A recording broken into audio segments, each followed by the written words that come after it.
Video کے نیچے subscribe کے بٹن پہ کلک کریں، بیل کے آئیکن پہ کلک کیجئے تاکہ ہر نئی ویڈیو کی نوٹیفیکیشن آپ کو مل جائے۔ فأعوذ بالله من الشيطان الرجيم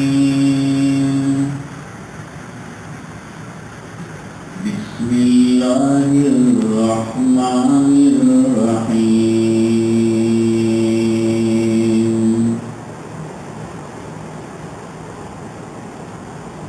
إنما يعمر مساجد الله من آمن بالله واليوم الآخر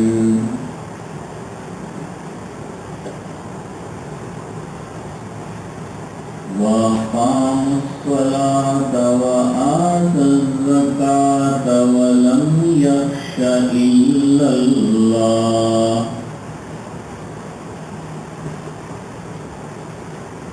صدق الله العظيم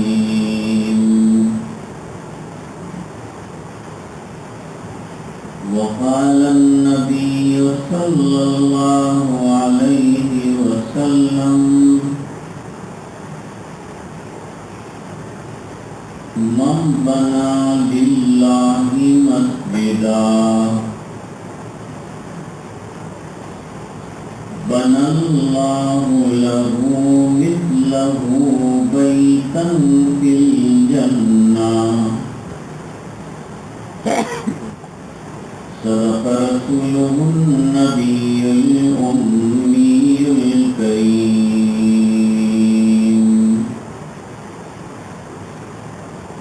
ونحن على ذلك لمن الشاهدين والشاكرين والحمد لله رب العالمين اللهم صل على سيدنا محمد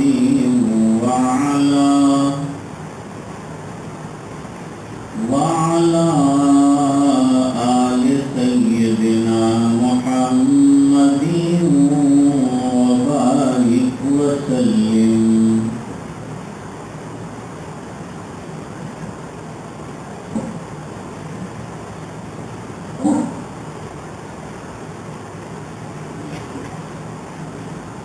حضرات علماء، بزرگوں اور دینی بھائیوں،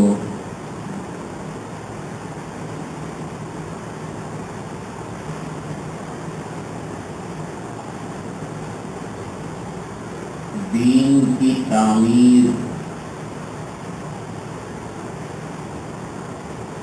اور دینی عمارت کی اور بلڈنگ کی بنیادیں 5 ہیں۔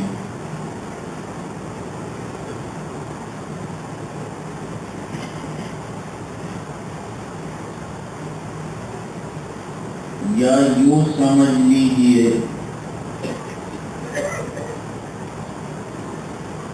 کہ دین ایک خیمہ ہے، ایک ٹینٹ ہے،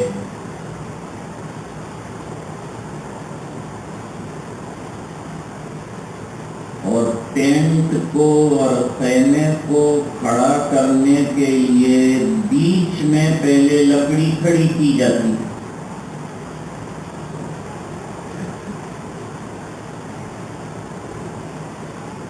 یہ خیمے کی بیچ کی لکڑی جس پر یہ خیمہ استوار ہے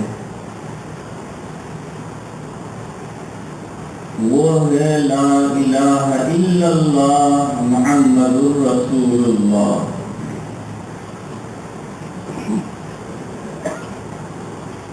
جسے ہم کلمہ طیبہ یعنی پاکیزہ کلمہ کہتے ہیں۔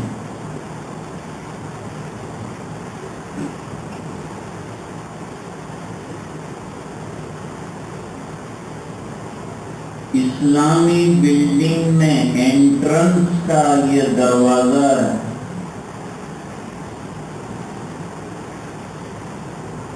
اس کلمے سے ہوتا ہے داخلہ، اور یہ کلمے میں پورا دین ہے۔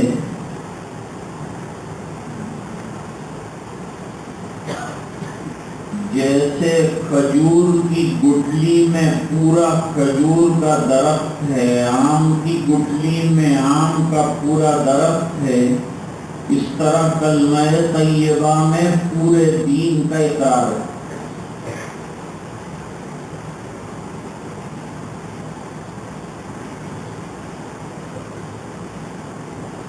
اس کے بعد خیمے کو قائم رکھنے کے لیے 4 طنابیں اور 4 رسیاں ہوتی ہیں۔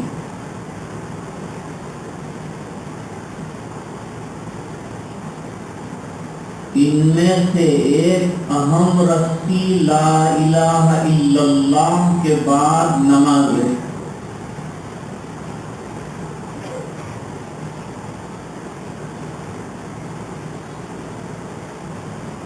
دوسری رسی زکوٰۃ،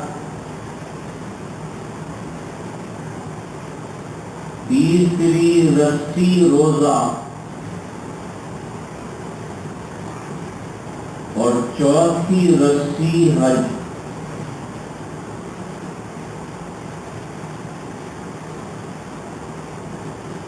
دین کا خیمہ یہ 5 رسیوں پر استوار اور کھڑا ہوا ہے۔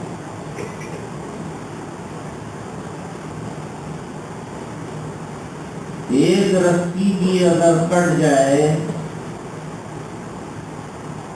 تو خیمے کا قائم رہنا دشوار ہے۔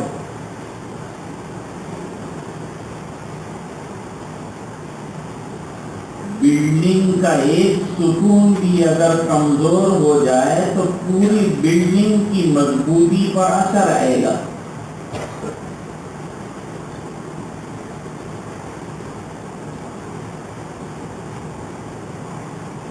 اس لیے نماز کو ایک ستون قرار دیا۔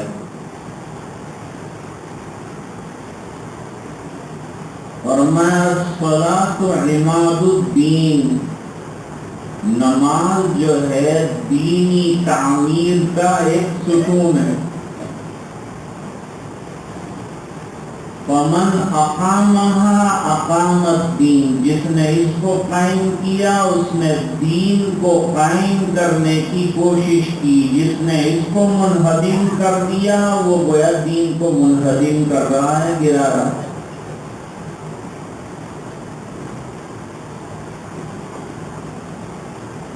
حضرت مولانا الیاس صاحب رحمۃ اللہ علیہ نے دعوت کے کام کے جو 6 نمبر رکھے، اس میں پہلا نمبر رکھا لا الہ الا اللہ محمد الرسول اللہ، اقرار کلمہ طیبہ پہلا نمبر۔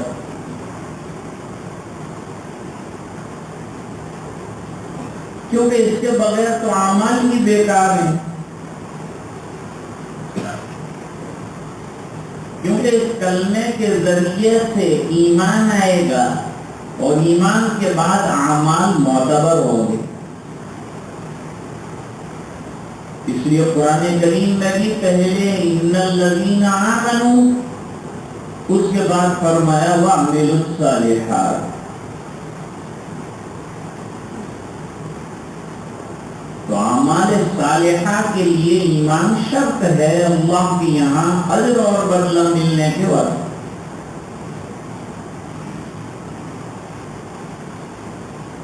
دوسرا نمبر حضرت مولانا الیاس صاحب رحمۃ اللہ علیہ نے رکھا نماز۔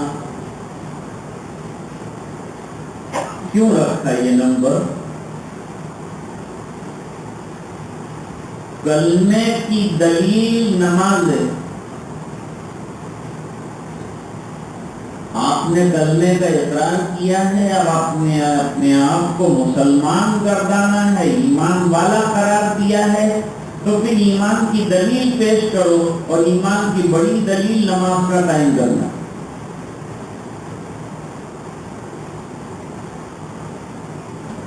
اس لیے سرکار کے یہاں آ کر کوئی کلمہ پڑھتا تو سرکار سب سے پہلے اس کو نماز کا حکم دیتے تھے کہ اب نماز قائم کرو اور نماز کو سیکھو.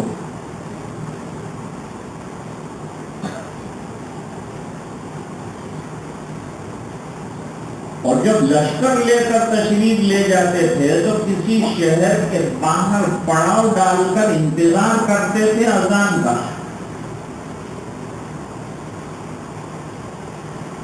اذان کی آواز اگر آ گئی لشکر کو آگے چلنے کا حکم دیتے تھے کہ ہماری محنت تو اس لیے کی کہ نماز قائم ہو جائے، کیونکہ نماز دین کی بنیادی چیز ہے.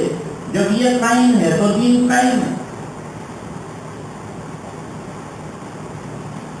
نماز کے قائم ہونے پر پورے دین کے قائم ہونے کا دار و مدار ہے، اور نماز کے بگڑ جانے پر پورے دین کے ڈسٹرب ہونے کا خطرہ ہے.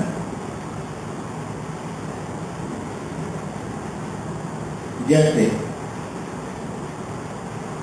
یہ جتنے پنکھے چل رہے ہیں سب ریگولیٹر سے ریگولیٹ ہو رہے ہیں.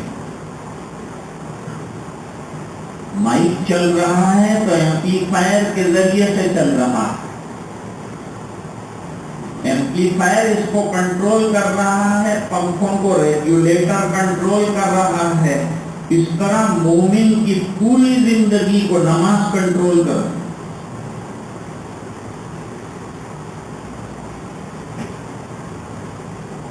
اس لیے نماز پڑھنے والوں کو بلایا جو جاتا ہے تو یوں کہا جاتا ہے کہ فلاں کی طرف آ جاؤ.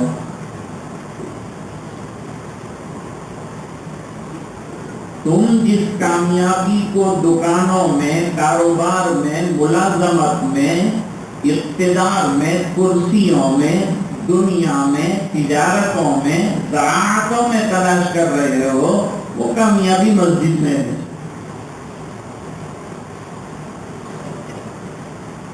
اس لیے مؤذن پہلے تو اعلان کرتا ہے حی علی الصلاۃ. دنیا کے سمجھدار کہتے ہیں اتنا بڑا کاروبار کیوں چھوڑا رہے ہو، ہزاروں کی لاکھوں کی کمائی چھوڑوں گا دکان کے اوپر، گراہک موجود ہیں سب کو چھوڑ کے بند کر کے آؤں کیوں. فوراً مؤذن جو ہے جواب دیتا ہے اور بتاتا ہے کہ حی علی الفلاح. تو دکان پر بیٹھ کر کامیابی تلاش کرتا ہے اور تیرے رب نے کہا ہے کہ تیری کامیابی مسجد میں ہے، نماز میں ہے. اس لیے سورۃ البقرہ میں اللہ تعالیٰ نے متقیوں کی صفات بیان فرمائی. متقیوں کی تعریف بھی کر سکتے ہیں لیکن تعریف کے بجائے صفات بیان کی، ان کی علامات بیان کی، ان کی نشانیاں بیان.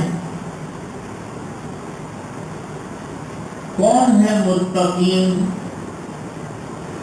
اور انجام کیا ہوگا ان صفات والوں کا، نتیجہ کیا نکلے گا، رزلٹ کیا ملنے والا ہے.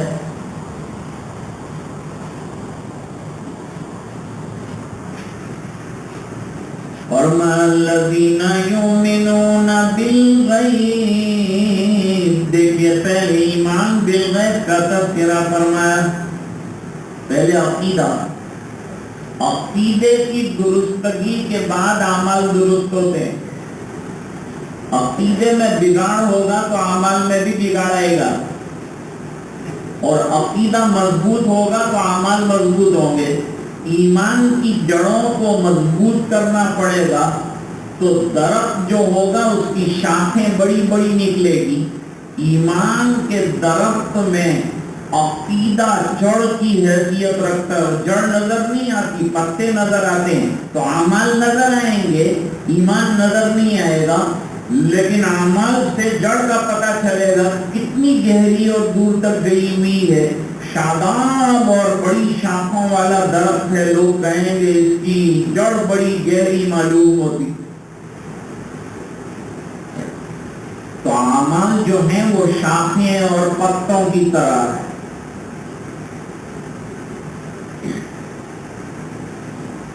ایک حدیث شریف میں سرکار نے فرمایا ایمان کے 70 سے کچھ زیادہ شعبے ہیں.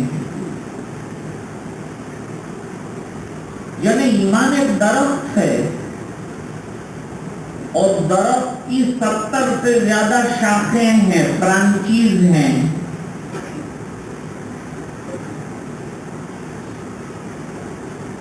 ان میں اعلیٰ کیا ہے؟ جیسے درخت میں جڑ اعلیٰ ہوتی ہے، جڑ کو اگر کوئی کاٹ دے درخت سوکھ جائے گا. فرمایا افضلها وعلاها لا الہ الا اللہ.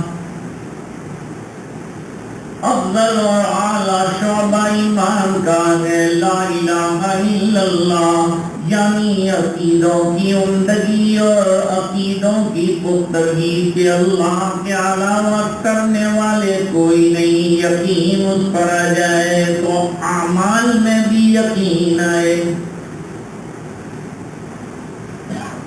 اعمال آدمی یقین کے ساتھ کرے اس کے اجر کی بات اور ہے، اور ڈھلمل یقین کے ساتھ کرے اس کی بات کچھ اور ہے.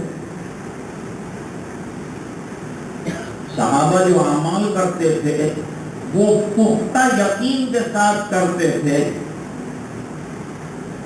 کیونکہ ایمان در حقیقت یقین کا نام ہے. ایمان ڈاواڈول رہنے کا نام نہیں ہے. اور صحابہ کا کمال یہ تھا کہ دین کا اونٹ کس کروٹ پر بیٹھے گا یہ معلوم نہ ہونے کے باوجود دامن مصطفیٰ نہیں چھوڑا. اس لیے ان کے ایمان کو مضبوط اور اعلیٰ درجے کا ایسا قرار دیا کہ جو ایمان لانے والے ہیں ان سے کہا کہ ایمان لانا ہو تو ایسے لانا جیسے صحابہ لائے. وَإِذَا قِيلَ لَهُمْ آمِنُوا كَمَا آمَنَ النَّاسُ، ایسا ایمان لاؤ. وہ اللہ کے یہاں بھی صحابہ کرام کا ایمان مستند اور معتبر ٹھہرا. فرمایا افضل لا الہ الا اللہ، پہلا کام افضل اور اعلیٰ شعبہ ایمان کا یہ ہے کہ عقیدے عمدہ ہو جائیں. عقیدوں پر محنت کروائی. بھائی اس سے زیور اٹھاؤ 50 عقیدے بیان کیے ہیں. یہ 50 عقیدوں کا خلاصہ 7 عقیدے ہیں. آمنت باللہ وملائکتہ وکتبہ ورسلہ والیوم الآخر والقدر خیرہ وشرہ من اللہ تعالی والبعث بعد الموت. اور یہ 7 عقیدوں کا خلاصہ 2 عقیدے جو کلمے میں بیان ہوئے ہیں. لا الہ الا اللہ ایک عقیدہ، محمد الرسول اللہ دوسرا عقیدہ. اللہ تک پہنچنا ہو تو بغیر رسالت کا دامن تھامے ہوئے پہنچ ہی نہیں سکتے. اس لیے یہ 2 چیزوں کو بیان کرنا. یہ ٹاپ چیز بیان کی ہے تو پھر ڈاؤن میں بالکل ادنا جس کو لوگ حیثیت نہیں دیتے. جیسے ابھی حضرت اقبال صاحب نے کہا کہ راستے میں پتھر پڑا ہے حیثیت نہیں دیتے، اس کو ہٹاتے نہیں. اس کو فرمایا ایمان کا شعبہ ہے. وَإِمَاتَةُ الْأَذَى عَنِ الطَّرِيقِ مِنَ الْإِيمَانِ، اور راستے سے تکلیف دینے والی چیز کا ہٹا دینا یہ بھی ایمان کا اہم شعبہ ہے. تو سب سے اوپر کی بات ذکر کی، سب سے جڑ کی بات ذکر کی، اور بیچ کی بات کیوں ذکر فرمائی؟ وَالْحَيَاءُ شُعْبَةٌ مِّنَ الْإِيمَانِ، اور حیا کیا ہے؟ ایمان کا زبردست شعبہ ہے. اب یہ صفات جو بیان کی، الَّذِينَ يُؤْمِنُونَ بِالْغَيْبِ، اس کے بعد دوسرے نمبر کے اوپر وَيُقِيمُونَ الصَّلَاةَ، اور جو نمازوں کو قائم کرتے ہیں. ایک ہے پڑھ لینا، ایک ہے قائم کرنا، دونوں میں بڑا فرق ہے.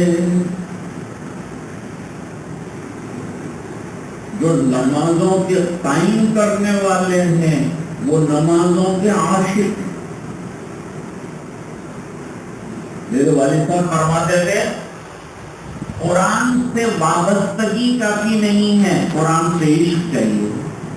نماز سے وابستگی کافی نہیں ہے، نماز سے عشق چاہیے۔ تو نماز سے عشق کیسا ہوتا ہے؟ نماز سے عشق ہوگا تو مسجدوں سے بھی تعلق ہو جائے،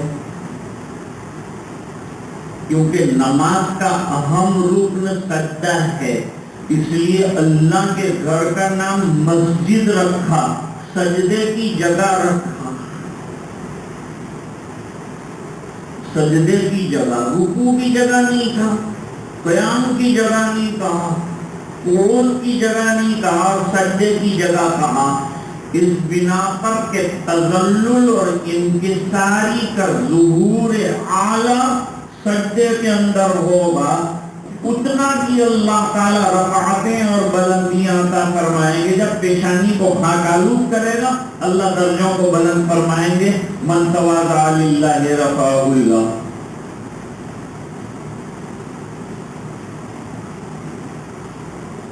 اب حدیث شریف میں نمازوں کے عشق کا واقعہ بیان کیا۔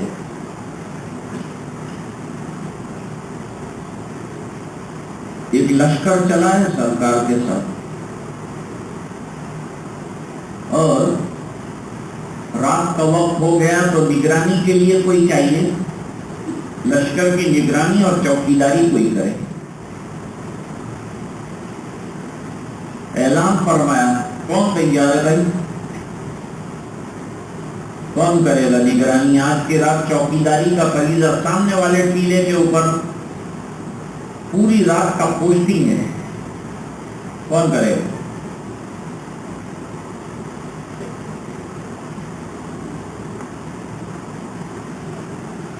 وہاں تو سب تیار، تشکیل تو یہاں کرنی پڑتی، وہاں تشکیل نہیں کرنی پڑتی تھی، وہاں سبھی تیار ہے، بٹھانا پڑتا تھا کہ تم بیٹھ جاؤ، ابھی تمہارا کام نہیں، ابھی تم مت جاؤ۔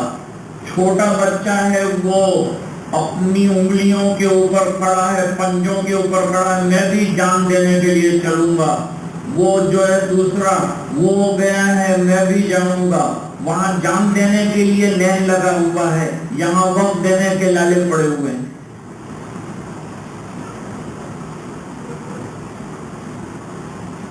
یہ فرق ہے۔ لوگ پوچھتے ہیں وہاں صحابہ کے ساتھ جو ہے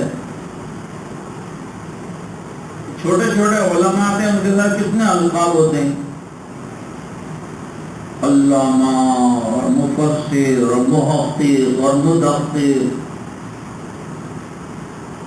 آگے بھی اتنے لقب، پیچھے بھی اتنے بڑے بڑے دنبالے۔ تو صحابہ کرام کا مقام تو بہت اونچا ہے، تو ان کے ساتھ تو کتنے لمبے لمبے القابات لگنے چاہیے، لیکن ہم کو تو صحابہ کے ساتھ کوئی لقب ہی نظر نہیں آتا ہے تو خالی رضی اللہ عنہ۔ حضرت مولانا اسماعیل شہید صاحب رحمۃ اللہ علیہ نے فرمایا جتنے لقب دنیا والے دے رہے ہیں وہ لقب ایک کنارے پر رکھ دو، اور میرے رب نے صحابہ کو جو لقب دیا ہے اور جو تمغے اعجاز دیا ہے رضی اللہ عنہ کا وہ رکھ دو، سب پر بھاری نکلے۔ اس سے بڑا کوئی اعزاز ہی نہیں ہو سکتا، وہ عطا فرمایا ہے۔ تو ان کی قربانیوں کی بنیاد کے اوپر عطا فرمایا، ان کی شان اور شوکت، ان کا جو حال تھا، ان کا جو سیکریفائس تھا، جس طرح سے انہوں نے ایمان جن حالات میں قبول کر کے اپنے آپ کو ایمان پر جمایا تھا، اور جو قربانیاں انہوں نے ایمان کے لیے دی تھی، اس نے یہ لقب دلوایا۔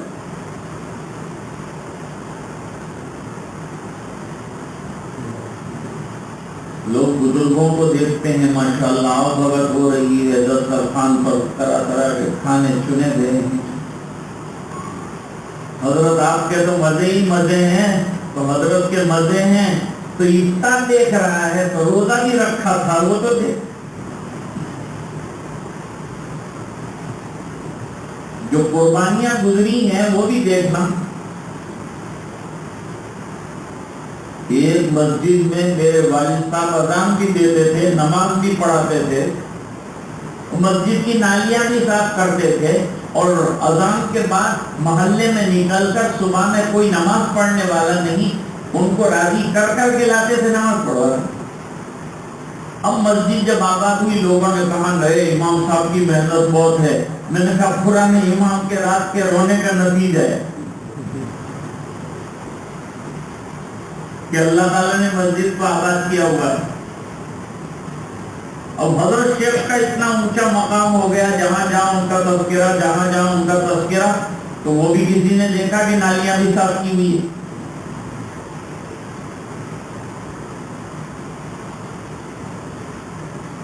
مولانا سے یہ کہا کہ آپ کو تو مزے ہیں، مرغوں پہ مرغے کھا رہے ہیں۔ انہوں نے کہا 10 سال استاد کے سامنے مرغا بھی بناؤ۔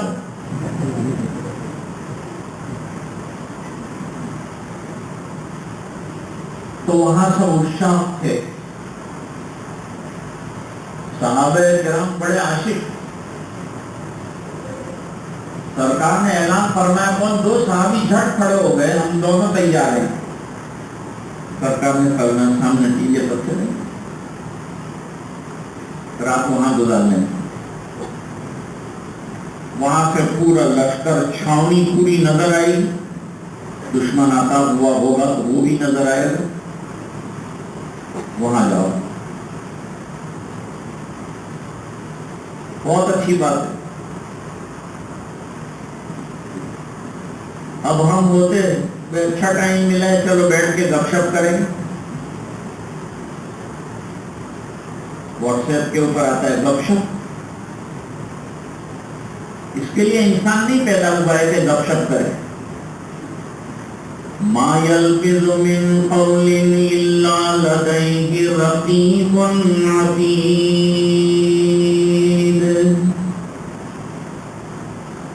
جو کچھ تمہاری زبان سے نکلتا ہے اللہ کی یہاں نوٹ ہو رہا ہے۔ پتا چل جائے کہ ہمارا فون ٹیپ ہو رہا ہے تو آدمی شارٹ کر دیتا ہے بات چیت، غیر ضروری بات نہیں کرتا، ٹیپ ہو رہا ہے فون۔ اور یہاں فرما رہے ہیں اللہ تعالیٰ تمہاری ہر بات نوٹ کر رہا ہے اور ٹیپ ہو رہا ہے۔ تمہارے اعمال جو ہیں وہ بھی نوٹ ہو رہے ہیں، تمہارے اقوال بھی نوٹ ہو رہے ہیں۔ سوچنا چاہیے کہ نہیں سوچنا چاہیے، لیکن انسان بالکل بے فکر اپنے کاموں میں لگا ہے، اپنی گفتگو میں لگا ہے، وقت گھنٹوں کے گھنٹوں گزر جاتا ہے، اللہ کا نام نہیں آتا زبان پر۔ حالانکہ یہ زبان اللہ نے اس لیے دی تھی کم سے کم میرا نام لینا۔ زبان کی عبادت یہ ہے کہ ذکر اللہ کیا جائے، کان کی عبادت یہ ہے کہ بات دین کی سنی جائے۔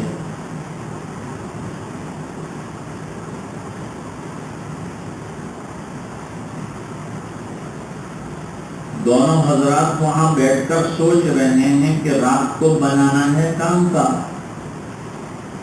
جو کام کے لوگ ہوتے ہیں نا، وہ اپنے وقت کو بھی کام کا بنا لیتے ہیں۔ جو فکر مند ہوتا ہے نا، اس کے پاس کوئی بیٹھ جائے تو وہ بھی فکر مند ہو جائے گا، اس کی فکریں اس کے اندر منتقل ہونا شروع ہو جائے گی۔ حضرت جی مولانا یوسف صاحب کو گلے سے لگایا حضرت مولانا الیاس صاحب رحمۃ اللہ علیہ نے، تو حضرت مولانا الیاس صاحب رحمۃ اللہ علیہ کی فکریں حضرت مولانا یوسف صاحب رحمۃ اللہ علیہ کے اندر منتقل ہو گئی۔ دوسرے دن صبح میں ایسا بیان دیا جیسے مولانا الیاس صاحب دیتے۔ یہ حال ہے۔ کہنے کا منشا یہ ہے کہ یہ دونوں حضرات طے کر رہے ہیں کہ رات کو اب کیا کیا جائے۔ کام 2 کرنا ہے۔ ایک کام تو کرنا ہے کہ آقا کا حکم پورا کرنا ہے، ایک کام یہ ہے کہ تہجد کا معمول ہے وہ پورا کرنا ہے۔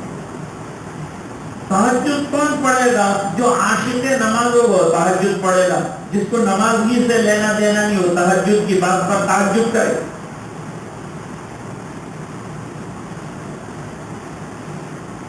حضرت ہم سے 5 وقت کی نماز ادا نہیں ہوتی، آپ تہجد کی باتیں کرتے ہیں، تو تہجد امت نہیں پڑھے گی تو کون پڑھے گا؟ صحابہ کرام میں کوئی ایسا نہیں ہے کہ سفر میں بھی تہجد چھوٹ جاتی. سرکار نے سفر کے موقع پر فرمایا اشعریین سفر میں پڑھتے ہیں قرآن کریم تو میں پہچان جاتا ہوں کہ کس نے پڑھا ہے قرآن. نمازوں میں پڑھتے تھے قرآن.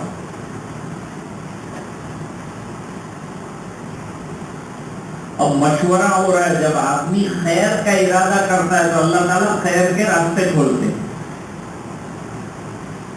جب آدمی نیکیوں کا ارادہ کرتا ہے اور ہمت کرتا ہے تو اللہ تعالیٰ نیکیوں کے راستے کھولتے ہیں.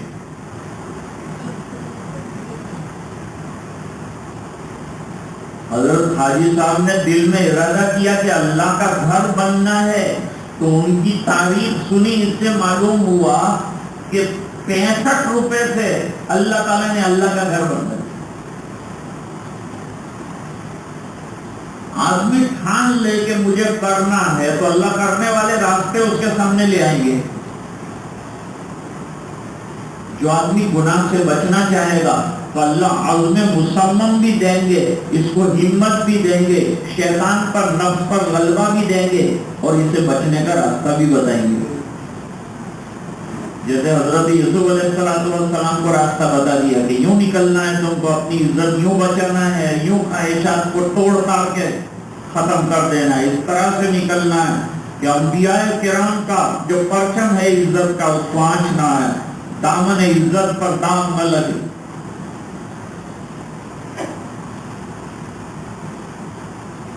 ایک صحابی نے کہا رات کے 2 حصے کر لیتے ہم لوگ, آدھے حصے میں تہجد ادا کروں گا, تم نگرانی کرنا تو سرکار کا حکم پورا ہو جائے گا. آدھے وقت میں تم تہجد پڑھنا, میں نگرانی کروں گا, دونوں کام پورے ہو جائیں گے, اتباع رسول بھی ہو جائے گی, تہجد کا عشق اور نمازوں کا عشق بھی اللہ تعالیٰ پورا فرما دیں گے. عاشق کو چین نہیں آتا. عاشق کا عالم تو یہ ہوتا ہے کہ اس کو تختے پر چڑھا رہے اور سولی کے اوپر چڑھا رہے اور تمنا پوچھی جائے تو وہ اس چیز کی تمنا بیان کرے گا جس کا وہ عاشق ہوگا. اس لیے حضرت خبیب رضی اللہ تعالیٰ عنہ عاشق صلات ہیں. اس لیے ابھی لٹکنا ہے اور ابھی دنیا سے جانا ہے تو آخری عمل فرمایا میں نماز پڑھوں. نمازوں کا عشق چاہیے, نمازوں سے محبت چاہیے, اور جس کو نمازوں سے محبت ہو جائے گی اس کو اللہ کے گھر سے محبت ہو جائے گی. اور اللہ کے گھر میں ضروری نہیں ہے کہ کوئی لاکھوں روپیہ دے. اگر کسی نے کبوتری کے انڈے کے برابر کچھ دیا ہے اللہ اس پر بھی پورا گھر اس کو دے گا. علامہ قسطلانی رحمۃ اللہ علیہ نے ایک واقعہ لکھا ہے,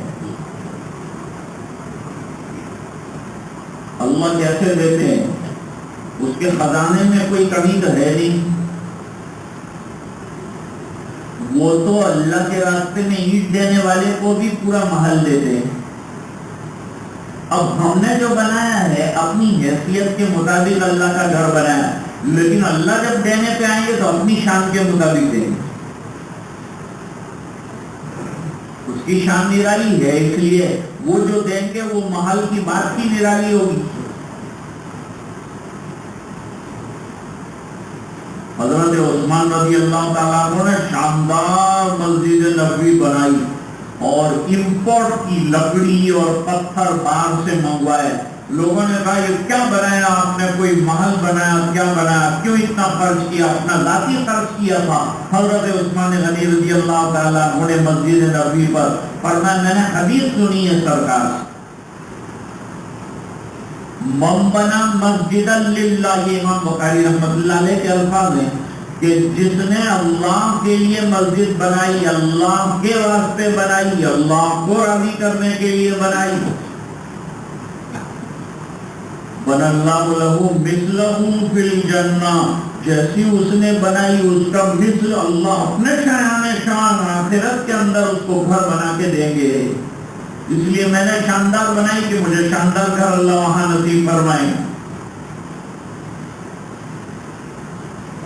علامہ قسطلانی رحمۃ اللہ علیہ لکھتے ہیں ایک صاحب نے طے کیا پیسہ میرا، جگہ میری، محنت بھی میری، تعمیری کام بھی میں ہی انجام دوں گا اور اللہ کا گھر بھی میں ہی بنا.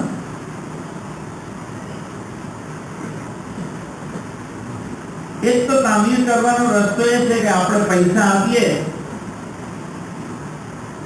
અને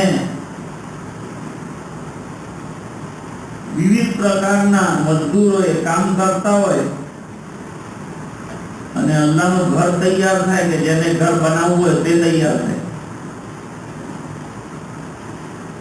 પણ પૈસા પણ પોતાના, જગા પોતાની અને મહેનત પણ પોતાની અને કોઈની મદદ લેવી નહીં અલ્લાહ સિવાય.